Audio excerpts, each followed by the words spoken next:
Салам айымдар, сулуулук, сүйүү, жаштык жана айымдарга керектүү нерселердин баары менин каналымда.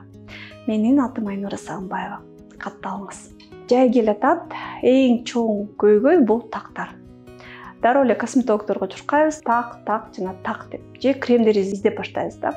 Кээ бирөө тактарды жайында кетирүү мүмкүн эмес деп таптакыр колдорун түшүп, көңүлдөрү түшүрүп отуруп калат.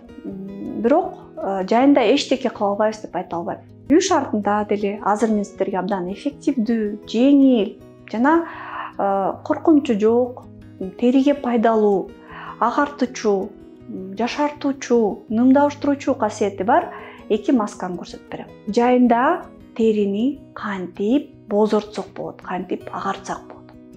Биринчиден, турулуу процессин нормалдаштырыш керек. Турулууну активно кылган болбойт, активдүү кылган болбойт, бирок жай турулууну кыла берсек болот. Экинчи, антиоксиданттарды беришибиз керек.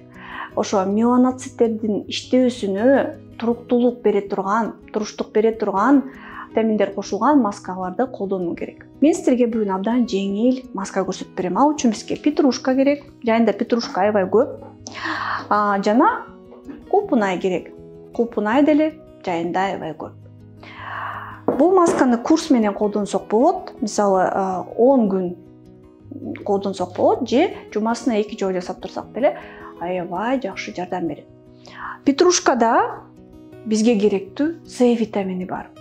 Аябай көп С витамини бар. С витамини эгерде гиперпигментация жөнүндө, так түшүү жөнүндө видеону карасаңыздар, биздин меланин боек чыгара турган процесс бул бир нече фазадан турат. Биринчи, экинчи, үчүнчү, төртүнчү, бешинчи С витамини ошол фазаларын кесип салат. Мисалы, ошол процесс 10 кабаттан турса, биринчи кабатын жок кылат, экинчи кабатын жок кылат, үчүнчү кабатын жок кылат дегендей. Бизге С витамин сөзсүз керек. Кулпунайда дагы С витамини бар. Андан тышкары баарыңар эле кулпунайды жесеңер, кулпунай кычкыл экенин байкайсыңар, Кычкыл бул натуралдуу, табигый жемиш кычкылдары. Жемиш кычкылдары эмне кылат?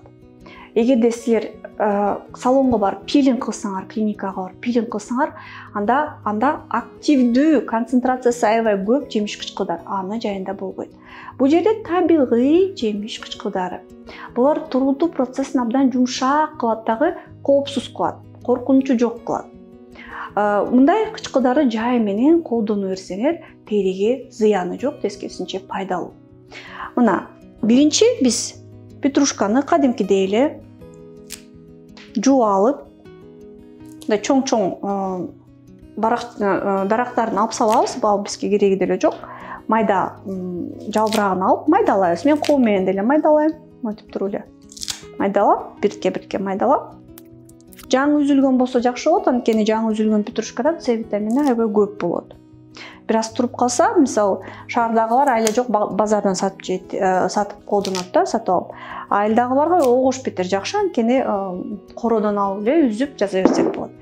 Кайнаган сууга демдейбиз. Демдеп туруп, үстүн жаап 1 саатка коюп коебуз. Бул масканы кечинде гана жасаш керек. Бул тундурма болуп калат, маска деп деле айта албайм, бул тундурма болуп калат. Ушундай тундурма менен күнүгө кечинде бетти сүртүү зарыл. Эмне үчүн шире эмес? Мен деле мурда ошо петрушканын ширесин колдонгула, монтип жан чыгыла деп укпайчымын. Бирок азыр канчалык көп окусам, көп маалымат алып атам. Петрушканын жанагы ширеси бул фотосенсибилизатор экен. Күнгө фотодерматит кылышы мүмкүн экен. Ошон үчүн шире эмес эле тундурма жакшы жардам берет экен, коркунучу жок экен. Анан сөзсүз ушу тундурманы кечинде гана колдонуу зарыл экен. Ушундай тундурма жазып алып, экинчи маска бизде кулпунай менен. Кулпунайды жуйбуз дагы, кереги жок жалбырактарын алып салабыз. Канча кулпунай десеңер, беттин көлөмүнө жараша. Кээ бирөө колго да сүйкөйт, кээ бирөө моюнга да сүйкөйт. Мен азыр 3-4 кулпунай менен эле көрсөтүп берейин. Алып туруп эле жан чыгыбыз. Ширеси чыгып, баары майдаланып, бир консистенцияда болуп калганга чейин жан чыгыбыз. Жан чылгандан кийин бул маска турбаш керек, анткени ичиндеги С витамини дароо эле аба менен контакт болгондон кийин бузулуп калат. Ошол себептен биз мындай кылабыз. Тундурманы алып, муздагандан кийин алдын ала даярдап алып, кадимкидей чөбүн алып салып, спонж дискке сиңирип алып, бетти сүртөбүз. Бетти, моюнду, колду. Андан кийин алып туруп, ошо кулпунайдын маскасын бир 5-10 мүнөттөн кийин кургандан кийин үстүнө коебуз. Эгерде 10-15 күн катары жасасаңар, кадимкидей бетиңер жалпы бозоруп, өңүнө келип, аябай нымдуу, мындай сергек көрүнүп, беттин өңү оңолуп, майда сепкилдери бозоруп, сонун болуп калат. Ар бир эле косметика натуралдуу чөптөрдөн, жашылча жемиштерден жасалат алтындар. Ошол себептен сөзсүз эле бир жасалма нерсени колдонуу зарылы жок. Ушундай нерсенин жайында колдонуп, бетиңерди аябай жакшы оңдоп алсаңар болот. Бирок күнгө каршы кремди колдонууну дагы унутпагыла. Эгерде видео жакса, бүгүнкү маскалар жакса, сөзсүз лайк баскыла, перепост кылгыла жана комментарий жазгыла.